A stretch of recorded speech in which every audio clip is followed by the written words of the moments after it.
Alright, and when did you first start noticing that something wasn't quite right? Well, I started to notice something wasn't quite right is when I was sort of my last week of high school. And I started feeling tired all the time, and it's just not like me. I mean, I'm tired sometimes, but I haven't been doing a whole lot, but it's a little activity. And I was getting tired. Um, and also I had, I'll elaborate on the next point you asked, but on my arm right here, I had tiny little bumps on there. That's kind of out of the ordinary. I thought it was poison ivy, but something they call petechiae, which is bleeding under the skin. So that's what I started noticing. And I also had bruises sort of everywhere. So Bruises everywhere? bruises like on my knees, or my legs, and actually I didn't really have much of my arms, but especially noticed my legs, and I couldn't account for where they're coming from. So. Okay, what were some other symptoms you had? Well, some other symptoms I was facing was that I also was getting like a lot of cuts, cuts on your skin. It would heal very fast. And like I said, the tiny little red bumps, I thought it was poison ivy, but obviously it wasn't. It was bleeding under the skin, called petechiae. That's what I know it is now from what the doctors told me it was. But then being tired all the time, I actually stayed in bed probably 6 or 7 hours a day, and then I come home from school, and that's just not like me. So. Yeah. Do you have any idea when you first started getting tired a lot? More than normal? Well, it's sort of, I had been working on the treadmill trying to lose weight. We used to have a treadmill around here, and I used to get on it and try to lose weight. And I thought that would make me tired, so I laid off of that, but still, I still got extremely tired in the afternoon, even after I come from school when, you normally be tired because you get up early, but I did nothing. I was feeling drained and very drained, and another feeling was being nauseous all the time. Nauseous. I went to the doctor for that, and he gave me some pills, helped out a little bit, but I was very sick. And on my graduation night, when I graduated, I felt really sick and nauseous, and I was pale in the face, and people were telling me how bad I looked. Not being mean, but that's just the way I looked. And I barely made my graduation, but I did, and that's great. And you went to the doctor the next day, right? Well, it's sort of after I graduated on June 3rd. I waited a few days, like 4 days, to see how I was doing, but then it got worse and I got more tired. So I went to Patient First in Chesapeake, Virginia, and they told me to go to the ER immediately because our platelets were so low, which is what keeps you from bleeding, clots your blood, and my hemoglobin was 5.5, which normal is about 14. So that was really low. That explained why I was being tired, and the platelets being low explained why I was bruising all the time. That's what I did. And that was June 7th I went in. Alright, so you went to Patient First, and they sent you to where? Patient First, and they sent me over. They told me to go to. I went to Norfolk General, and I stood there for a while. I did some tests. They even did a chest X-ray, which I don't know where that came from. But at this point, I was getting really nervous. I mean, I got nervous when they told me to go to the hospital.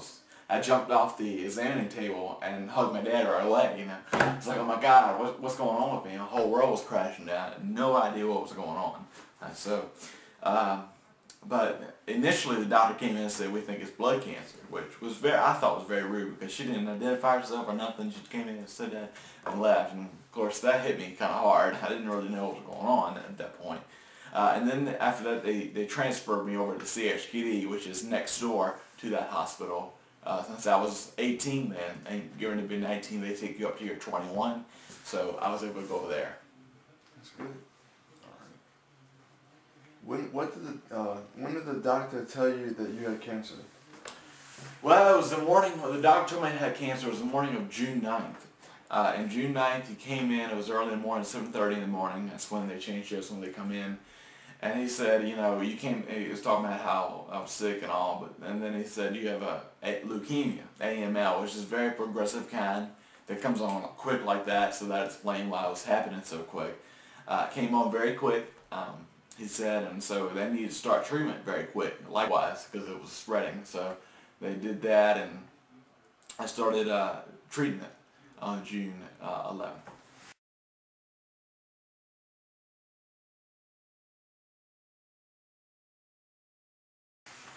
And the treatment consisted of what? Chemo, radiation, Well, biopsies? it was chemo, but it was all chemo. But every initiation, every time I went in to the hospital to start treatment, which was about 5 times, I had to go in and out 5 times and stay there for various amounts of time. But I did get a biopsy and also a bone marrow, not a transplant, but they stuck one in my spine. And actually one time they couldn't figure out the right place and stuck me in the back 8 times while I was away. So that hurt. And so, but anyway, that's beside the point, I think, even though that did hurt a lot. But they had to do a lumbar puncture, which they took the spinal fluid out of my spine to test it. But they didn't ever find any cancer in there, thank God. So that's good. So did you get sick much at all during the treatment you had? Oh yeah, I really got sick the first time, because your body, hey, poison in the world, Yeah, you're not used to it. No, definitely not. Nobody is, and I went through 5 rounds of it. I'm still not used to it. It still gets me sick, and I really got sick. I felt nauseous a lot and threw up a lot, and also because my platelets were so low, I threw up a lot and I was getting headaches. But and then the next point you're going to ask me, I think I can explain that. But yeah, I got very sick. What kind of complications did you have? Like I said, I'll elaborate on that now. My platelets were so low, so the head, the platelets regulate all your blood, including around the spine, around the spine and the brain. So when I was throwing up a lot, a lot of oomph, throwing up. So what happened was it caused my brain to bleed, and I had a subdural hematoma up in here, or around here, all over my head actually. So it's right here. I did a CAT scan or whatever. But then they had to go in and do brain surgery. Now this is serious stuff because brain surgery is very dangerous.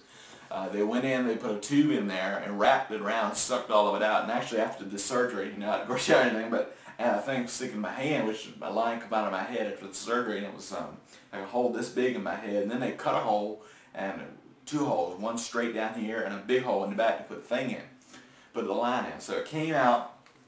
I had a thing that stuck in my hand, which I see the blood dripping out, which is very disturbing.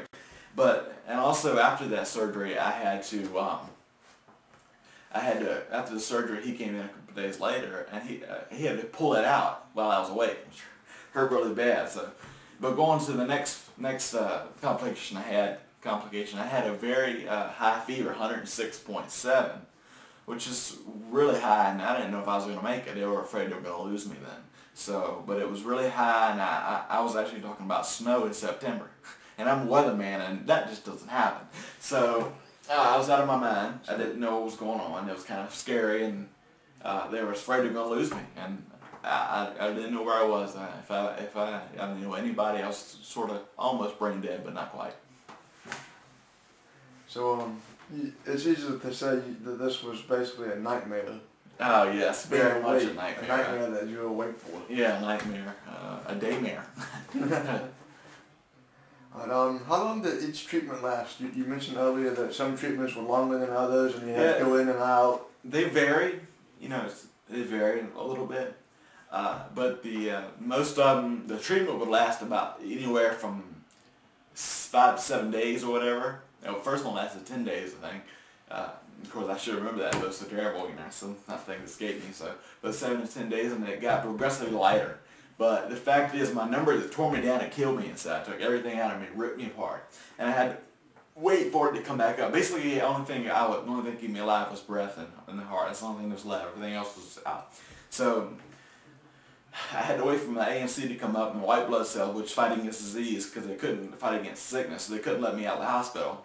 And my hemoglobin was low. I had to get multiple transfusions of blood and platelets because they were all taken away from me. Brought down to a dangerous level, so I couldn't leave until they were sustained and able to stay up. But on the 4th treatment, which was the longest one, I stayed in the hospital 43 days. And that is hard. That is very hard staying in one place, because I like to be out all around the yard and stuff. And actually, when I came home after the first treatment was only like, it was close to 39, 40 days. But I actually woke up the next morning after coming home, and I remember hearing the birds. I'm like, oh, thank you, God. I don't really, you don't really realize how special things are until you're cooped up and you can't hear nothing. So. That's what it is. So you kind of got stir crazy, having to stay in one room all the time. Yeah, and also when I was in there 43 days, I couldn't go out of the room because my ANC and white blood cell was so low, I couldn't go anywhere. I couldn't go out of the room or nothing. And I couldn't even, and most of the time I got sick, you know. And also, just to let you know, I had a line in my chest right here. That's how the medicine was administered instead of having to stick me every time. And that was put in at the beginning. I forgot to mention that. But a lot of times when my ANC and my white blood cells got low, it would get infected sometimes. So that's a little bit of a complication with that. So they had to run a test on that as well. That's always good to make sure everything's good. Yeah. You talk about having to get blood transfusions. Mm-hmm. Most of those, I'm sure, came through the Red Cross. I believe so. I think there's a blood bank, right next door. So, but I can only get my blood type, or I can only get stuff that's compatible with my blood type. So, but I could also so it's get either going to be your blood type or the universal. Yeah, the universal. I am the universal receiver, but there is a universal donor. Right. But I was a receiver, so I could get anything. I think it's O positive. I think it's a universal donor. Yeah, O negative, I think. I don't know, but I think I would remember by now, but no, it was definitely horrible. But yeah, they give me platelets and blood quite often, because if they didn't give me those bloods, I'd be dead. So thank you, whoever donated, thank you so much.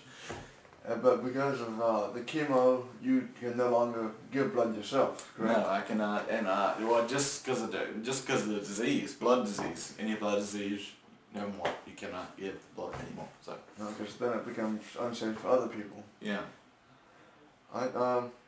When did you first find out that your cancer was now in remission? Well, actually, after the first treatment, it was in July, just from birthday, July 14th, I believe it was. The doctors, July 13th or 14th, one of those days, and he came in and I asked him how, he was hoping there'd be 5%, 10%, that'd be great. He come in and put up a big fat 0. He said it's 0%, nothing left, which is totally unheard of. I mean, it's a miracle in itself to go to remission, but to go to 0%, and to this day it's 0%. It's a work of the Lord. Praise the Lord. It's crazy. It's great. So it's easy. You could easily say that the doctors were pretty amazed because they were looking at maybe 5-10% would be really good, and then they come in on the first treatment and have 0% cancer left. Yeah, 0%. And you should see in his face. It lit up like a Christmas tree, and 0%. And my stepmom jumped. It was like, what? And I'm like, what? And I'm like, praise the Lord. And I got on the phone and called everybody and told the good news. I was just over ecstatic. To hear that news a month ago. Even though I had more treatment to go, it was good to hear that it was all gone, So this was in July, right? July. So this was your Christmas in July? Yes, it was. And it was also a birthday gift, because my birthday was just a few days later. So, praise the Lord for that. Early birthday from the hospital. Yes. You just said that you had more treatments to go, even though you had 0%. Yeah. Can you kind of go over why that is? Was protocol. When I signed up, when I first got it, I signed up to do 5 treatments, so I couldn't kind of back out. It's kind of a contract that I go through. And also I was doing a study drug that will go on to help others down the road, that's dangerous in itself because that had been used a lot. So they used it on me. It's like the guinea pig, but they used it on me, and I got through it, and I did it, and it's going on to help other people. That's good. Yeah. All right. Going through all these treatments, you finally finished up your last chemotherapy treatment when? In December. December, just before Christmas, I finished up. Were you able to go home for Christmas? Yes, I was. I didn't think so, but I was able to go home on Christmas Eve. Praise the Lord for that. And you had a good time with the nurses, I'm sure. Oh, yeah. I had some videos of me, I had to keep my spirits up. Pretty nurses, yeah. But I had to keep my spirits up, and that was a good key way to do it. They're really good nurses up there. Yeah. They know what they're doing. Yeah, they do. They do. I was very happy. How often do you have to go now for treatment? Now, how often do you have to go for monthly checkups? I have been going for once a month, every month since I finished treatment, in December. But now since I went back last time, you know, my numbers they sort of go up and down. Of course, if it didn't, we would be boring. But my body, good chemistries do go up and down. They did go down this time again, but the doctor said he wasn't worried about it. So the doctor said, "See you in 2 months." So praise the Lord, I'll have to go back whatever 2 months now. 2 months now. Yeah, that's good. Yeah. So how are you doing now? Well, as you can see now, I got a full face of hair, face of hair now. So I'm doing good. I'm doing good. I've got a full head of hair as well. But yeah, I am doing really well. And all things considered, to be sitting here talking to you today, doing this interview, it's all God. Because if it wasn't, then I wouldn't be sitting here right now. So praise be unto God. And I just want to share something real quick. You know, just the whole experience itself was just so humbling. And it's just, it reminds you that life is so fragile. It can end in an instant. And it's very, very, it was very hard on me, but I'm here today, and I'm a better person because of it. So if I have to pass along any message to anybody going through it out there, or has a family member that goes through it or whatever, just stay strong and trust in the Lord, because He will come through. So that's what I have here today for you. But thanks for doing this interview. No problem.